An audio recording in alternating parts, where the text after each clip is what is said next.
Good morning, dear students. A warm welcome to all of you for our today's digital session for the subject Science and Technology, Section A. Yesterday, we have completed with the discussion of chapter number 4, Measurement of Matter. We have completed with its explanation part, and today we are going to discuss its textual exercise. And as informed to you yesterday, I expect all of you to be seated with a textbook in your hand and a pencil, because many numerical examples and the steps and all for writing the chemical formulae are there in your textual exercise. So everyone should be present with a pencil and if possible a small rough book. So in the beginning we will complete the table on page number 54, that is the tables of cations and anions. So wherever the places are blank, you have to fill the answers. Write down the cations and anions obtained from the compounds in the following chart. Now chart you will get in your textbook on page number 54 towards the end. Here the name of the base and the name of the acid is given to you.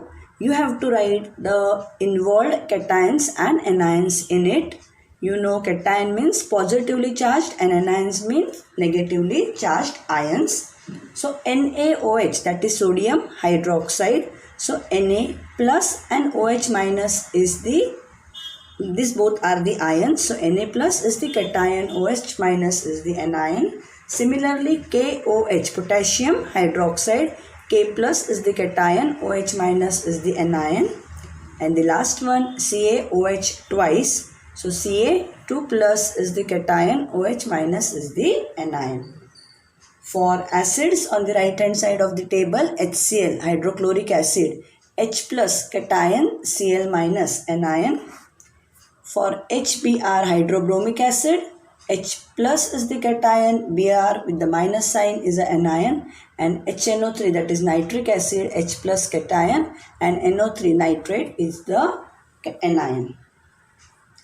I hope all of you have completed this table, the entire explanation to write down the steps for writing the chemical formula for any compound, that also we have explained. I had explained to you yesterday. So now let us move to the textual exercise. I request all of you to refer page number 57.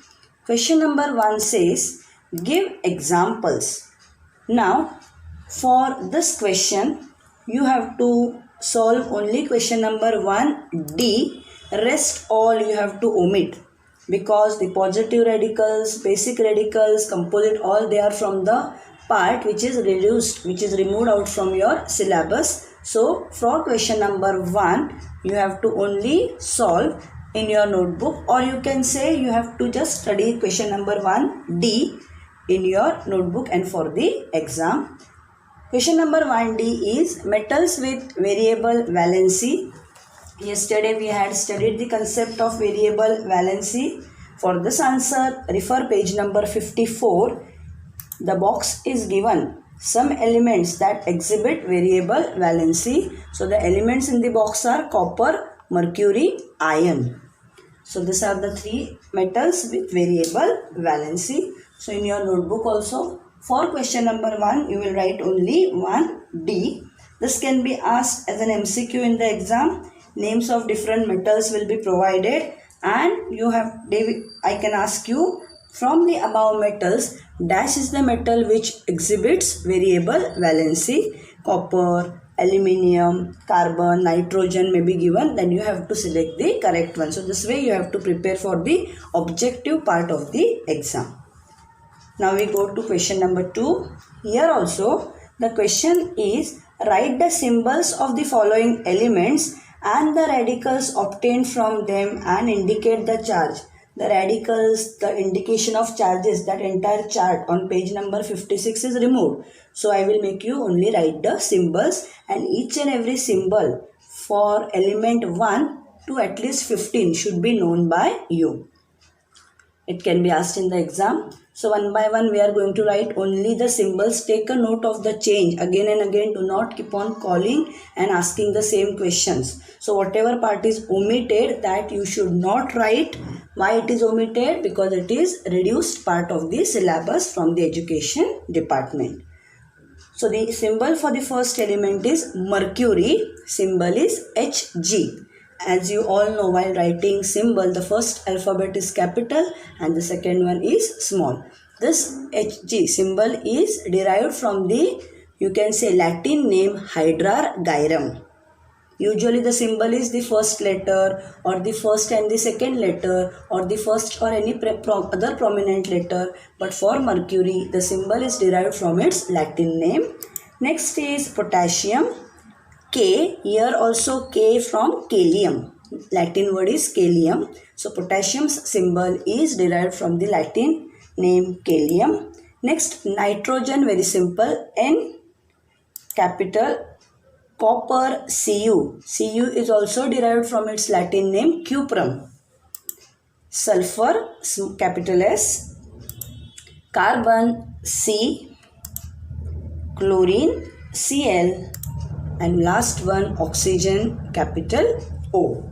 So always take a note that when you are writing symbol, it should be always a capital letter. The first letter should be capital and next letter, second letter should be always a small alphabet. Next we move on to question number 3, very important. Now your textbook should be open in front of you, because even though the chart of ions radicals on page number 56 is reduced, for writing the chemical formula, the chart is necessary to be referred. Write the steps in reducing the chemical formulae of the following compounds. The name of the compound is given. You have to write the chemical formula by involving its steps. Now, this I had explained to you yesterday. First one you can see in your textbook is sodium sulfate. But here I have taken potassium nitrate. Then why I have skipped off sodium sulfate? Because that example is already solved for you on page number 56, the green colored block. If you refer the green colored block on page number 56, this example is already solved for you. So again we will not go for sodium sulfate. So I have begun with the second one, potassium nitrate. Our step number 1, to write the symbols of the radicals. In it, basic radical or the cation should always be on the left side. So potassium and nitrate. So potassium symbol is K, nitrate is NO3. Second step, write the valency below the respective radical. So below that respective radical, you have to write its valency. Now for this valency, you have to refer the ions and radicals chart.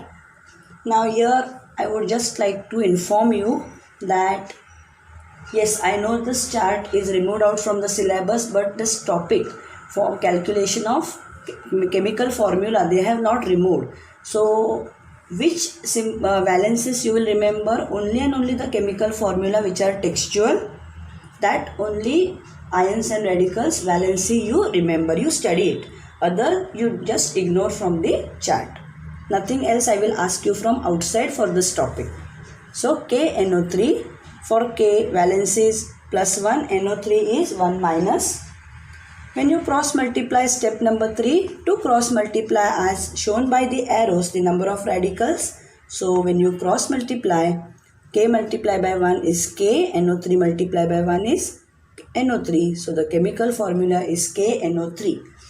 Now when I ask such a type of question in the exam, write the steps in reducing the chemical formulae. Your steps, mentioning the steps is very important. Directly do not go for writing the symbol, substitution of the valencies, cross multiplication. If it is for 3 marks, you will get only 1.5 marks. Because what you are writing this 1, I will not understand.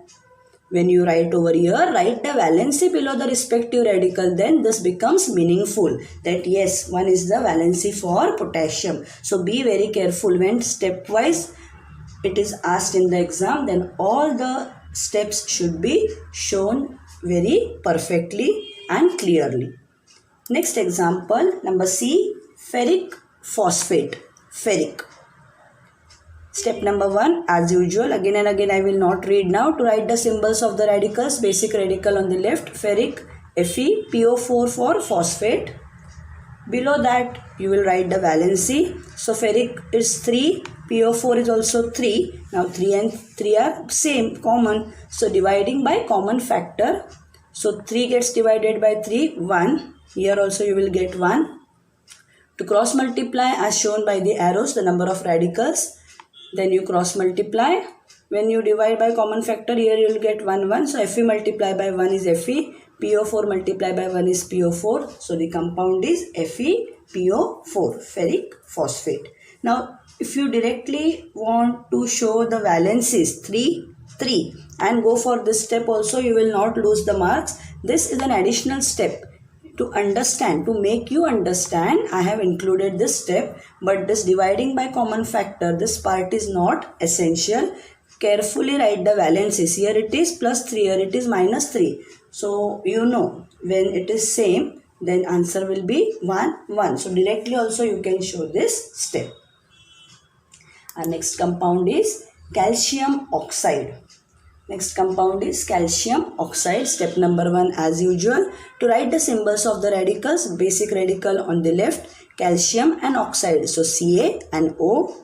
Below that you will write the valences of the respective radicals. For Ca it is 2, for oxygen it is 2. For this valences I have told you to refer the charts, and hence I have told you textbook should be open in front of you. And for the exam what hint I have given? Only this SEMS 3 to 4 which are there, chemical formula, that many valences only you will learn by heart.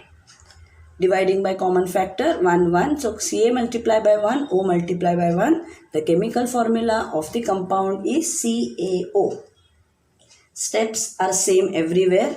Once you study for one sum in every chemical formula to deduce, you are going to write the same steps. Only the change will be with the symbols, valences and working out. So steps you can just learn it. In your own words also you can write it. With this we complete question number 3, because the last one, aluminium hydroxide, that I will give you as a homework. Each and every part I won't spoon feed you because now you are in the 9th standard. So aluminium hydroxide is an homework. Now we start with question number 1, brief questions. Write the answers to the following questions and explain your answers. So let us begin with the first one.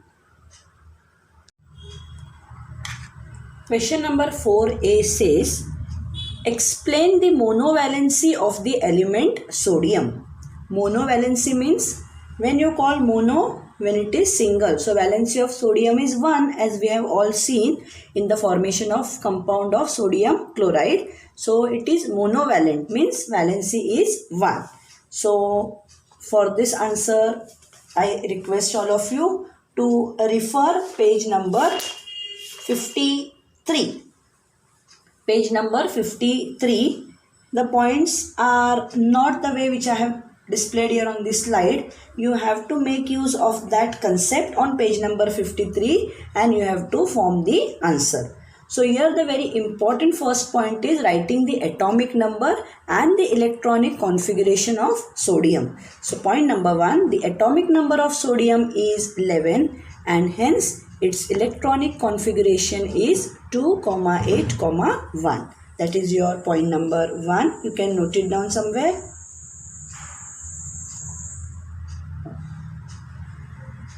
Next. Now you have to explain that sodium is monovalent.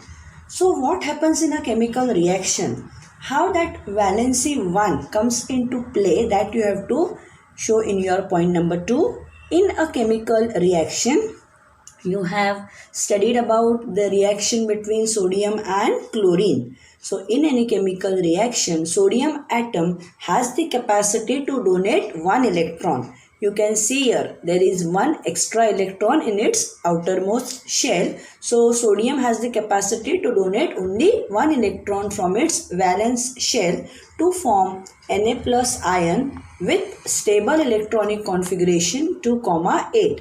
When this 1 electron is donated, it will form a positive Na plus ion which will have electronic configuration 2, 8.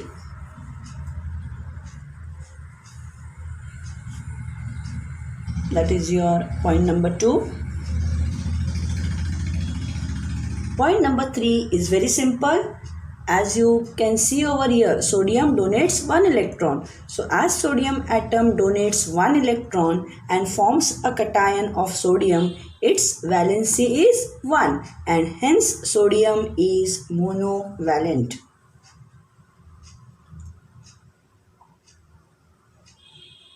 So these are the 3 points which are required to explain the monovalency. First is the atomic number of that particular element and its electronic configuration. Second, the capacity of the element to donate the number of electrons and what it forms. And as sodium has the capacity of donating 1 electron, its valency is 1 and hence sodium is monovalent. Here the question in the exam can be twisted. I can ask, explain the monovalency of chlorine.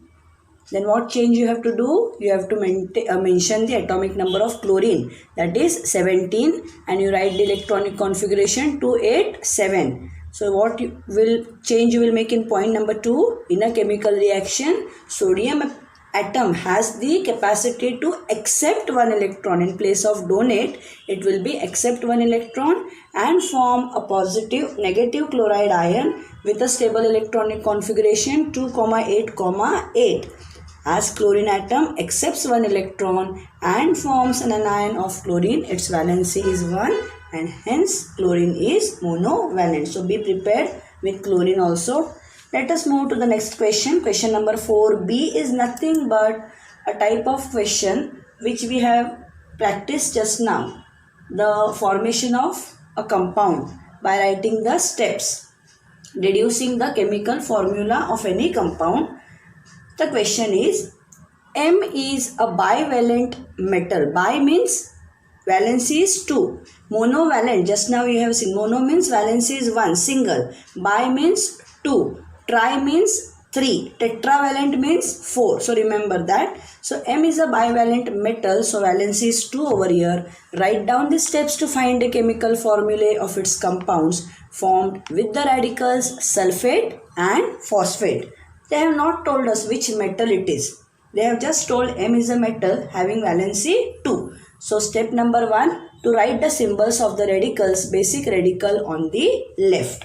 So M, and first the radical we are taking is with sulfate. So here I have written compound of metal M with radical sulfate, and then we will see with radical phosphate. So step number 1, to write the symbols of the radicals M and sulfate is SO4. Step number 2, to write the valency below the respective radical. Charts are ready ahead of you, page number 56. Here it is very simple, bivalent, so valency 2. For sulfate, if you check in the chart, sulfate it is 2. Now dividing by common factor 1, 1. Step number 3, cross multiply as shown by the arrows the number of radicals. When you cross multiply, M multiply by 1 M, SO4 multiply by 1 SO4. So the compound is MSO4. Now the chemical formula of compound with radical phosphate. So compound of metal M with radical phosphate. Step number 1, to write the symbols of the radicals, basic radical on the left. Here M, previously it was sulfate, so SO4, now it is phosphate, so PO4. Step number 2, very simple, write the valency below the respective radical. Chart should be open. M is bivalent, so valency 2. PO4, if you refer in the chart, valency is 3. Cross multiply as shown by the arrows the number of radicals. Here both the terms are not common, so directly you can multiply. So M multiply by 3, M3. PO4 multiply by 2, so PO4 will come in the bracket, 2 outside. So M3 PO4 twice is the compound of the metal M with phosphate, or that is the chemical formula of the compound of the metal M with radical phosphate. I hope you have understood. Just 1 second, I will go to the previous slide so you can go through it if anything is missed out, and then I will immediately move to the next slide, that is next question. here with phosphate. Now we move to question number 4C. Explain the need for a reference atom for atomic mass. Give some information about two reference atoms. Here you have to refer the topic of atomic mass in your textbook on page number 49. You had seen why the need for a reference atom, because first point you have to mention that atom is very tiny and hence scientists were very difficult to calculate the atomic mass accurately, and hence the need for reference atom arose. So marking of the answer on page number 49. Keep your pencils ready. Explain the need for a reference atom. So first we will answer part 1 of the question. So before going ahead with the calculation of atomic mass, you should make the examiner or the teacher understand what is atomic mass number. So its definition will be your point number 1. Page number 49, the very first paragraph, second line. Page number 49, the very first paragraph, second line. The total number of protons and neutrons in the atomic nucleus is called the atomic mass number. Now, the main questioning or the main reasoning part, explain the need. Go to the next paragraph in your textbook. Page number 49. An atom is very tiny. Hence, it was not possible for the scientist to measure atomic mass accurately. Now, here you have to modify the statement which is given in the textbook. So, the concept of relative mass of an atom was put forth. Here they have asked why the need for atomic mass was there. So it was there because the atom was very tiny, and so to measure the atomic mass accurately was not possible, and so the need of relative mass of an atom was put forth. Now give some information about the two reference atoms. So this part you can mark in the textbook. A reference atom was hence required for expressing the relative mass of an atom. You can see in the second paragraph on page number 49, third line. A reference atom was required for expressing the relative mass of an atom. Now about the two reference atoms. So two reference atoms were as follows. Now you can start marking over there. I hope you have marked in the textbook point number 3. After point number 3 gets over in the textbook, you can continue marking for the reference atom. So the first one was hydrogen. Start marking. Hydrogen atom, being the lightest, was initially chosen as the reference atom. The relative mass of a hydrogen atom, which has only one proton in its nucleus, was accepted as 1. So up till that you will mark for hydrogen atom. Now this part marking you have to go in the last paragraph on page number 49. Above that research part, the paragraph which you have, third line. On the scale, the relative atomic masses of many elements came out to be fractional. Hence carbon was selected as a reference atom. So it was not possible with hydrogen. So carbon was selected as the reference atom. Continue marking for carbon atom. In the same paragraph, fifth line, carbon atom was selected as reference atom. In this scale, the relative mass of a carbon atom was accepted as 12. The relative atomic mass of one hydrogen atom compared to the carbon atom becomes 12 multiplied by 1 upon 12, that is 1. So up to 1 you have to mark in the textbook. I hope you have followed the question. In the first part of the question they have asked why there was the need for the reference atom, so that we have given the reasoning and give the information about the two reference atoms. So the first reference atom was hydrogen. Why hydrogen? Because being the lightest, it was chosen as the reference atom. But on the scale, the relative atomic masses of many elements came out to be fractional, and hence the need for carbon was taken into consideration, and then you have to write about the carbon atom. I hope you have marked all these points carefully in the textbook. Now we move to the next question. Question number 4D. What is meant by unified atomic mass? Again I will give this answer in marking. Page number 50, first paragraph. Page number 5050, very first paragraph. Second line. Cut the word hence. Page number 50, second line of that page. Cut the word hence. Start from the word instead, that is your point number 1. Instead of relative mass, unified mass is now accepted as the unit of atomic mass. It is called Dalton. Its symbol is U in inverted commas. 1 Dalton is equal to 1.66053904 multiplied by 10 raised to minus 27 kg. I hope you have marked. All the points are one after the other in your textbook. Question number 4E. Explain with examples what is meant by a mole of a substance. Mark the answer on page number 51.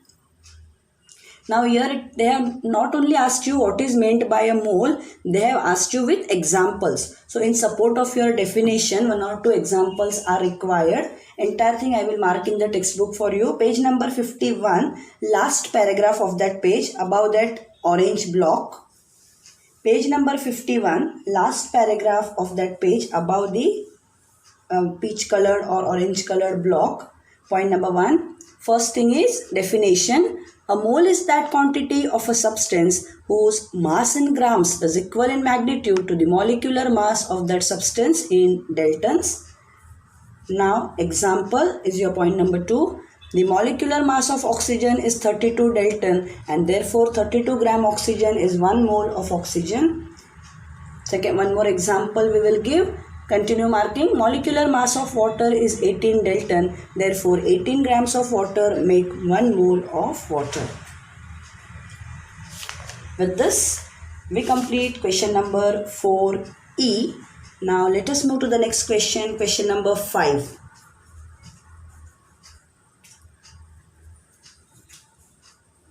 Write the names of the following compounds and deduce their molecular masses. N number of sums we have done on this part. In your textbook, if you refer carefully, page number 51, right on the top, use your brain power where atomic masses are given and you have to find out molecular mass. So whichever compounds we have covered over there, same repetition I have not done over here. So here the change is write the names of the following compounds. So they have given you the molecular formula. First one is Na2SO4 sodium sulfate. So first you will write the name of the compound. So half mark will be for writing the name. Be careful over here. Then to calculate the molecular mass. So molecular mass of Na2SO4 is equal to, now here as I had showed you in the previous slides, some of the atomic masses of the elements, and I had told you that was only for your understanding. So this I have not included over here. Directly we have moved to the main part of the sum. Atomic mass of sodium, how many are there? 2. So multiply by 2 plus atomic mass of sulfur, S is only 1. So multiply by 1 plus atomic mass of oxygen, multiply by 4. Now here dear children, don't get confused. Here whatever compound I will ask, I will provide you with the atomic masses of their elements. So do not learn the atomic masses. Atomic masses will be provided to you. Now I have not mentioned here because on page number 51 in your textbook you have the atomic masses of maximum elements. So that page number 51 you can refer. Right on the top you have atomic masses. So sodium is 23, so 23 multiplied by 2, sulfur is 32, so plus 32 multiplied by 1, plus 16 is the atomic mass of oxygen, so 16 multiplied by 4, 23 2s are 46, plus 32 plus 16 4s are 64. When you add all three you will get 142. That is the molecular mass of Na2SO4. Our next compound is K2CO3, means potassium carbonate. So immediately you will write the name potassium carbonate. Molecular mass of potassium carbonate is equal to K is 2. So atomic mass of K multiplied by 2 plus C is only 1. So atomic mass of C multiplied by 1 plus O is 3. So atomic mass of O multiplied by 3. Substitute the values. K is 39. So 39 multiplied by 2. Carbon is 12. So 12 multiplied by 1 plus oxygen is 16. 16 multiplied by 3. If you do the calculations properly, 39 2s are 78 plus 12 1s are 12 plus 16 3s are 48. When you add all three, you will get 138. Our next compound is CO2, which is well known by all of you, carbon dioxide. So CO2, you have to first name carbon dioxide. Molecular mass of CO2 is equal to C is 1, O is 2. So atomic mass of C multiplied by 1 plus atomic mass of O multiplied by 2. C is 12. So 12 multiplied by 1 plus 16 multiplied by 2. 12 ones are 12 plus 32. Answer comes out to 44. If you see the next two compounds, MgCl2 and NaOH, we have already covered from page number 51. We have taken up the activity of use your brain power, where 10 sums I had done for calculation of molecular molecular masses. So the compound MgCl2 and NaOH is already covered there. So again, you don't have to repeat it in your notebook also. Our next compound is AlPO4, aluminium phosphate. Al is 1, P is 1, O is 4. So molecular mass of AlPO4 is equal to atomic mass of Al, that is aluminium, multiplied by 1 plus atomic mass of phosphorus multiplied by 1 plus atomic mass of oxygen multiplied by 4. Substitute the values. 27 is the atomic mass of aluminium. So 27 multiplied by 1 plus atomic mass of phosphorus is 31. So 31 multiplied by 1 plus 16 multiplied by 4. Calculate. 27 ones are 27. 31 ones are 31 plus 64. Answer comes out to 122. These are very simple sums. Even third or fourth standard children, if we teach, they will also immediately do, provided your calculations are proper and perfect. Do not do any calculations orally. In the exam also, your right hand side or the last page you can keep reserved for rough work. Do the multiplication part and all, which is hard, roughly, and then you enter the values. If a single value goes wrong anywhere, you will lose the marks.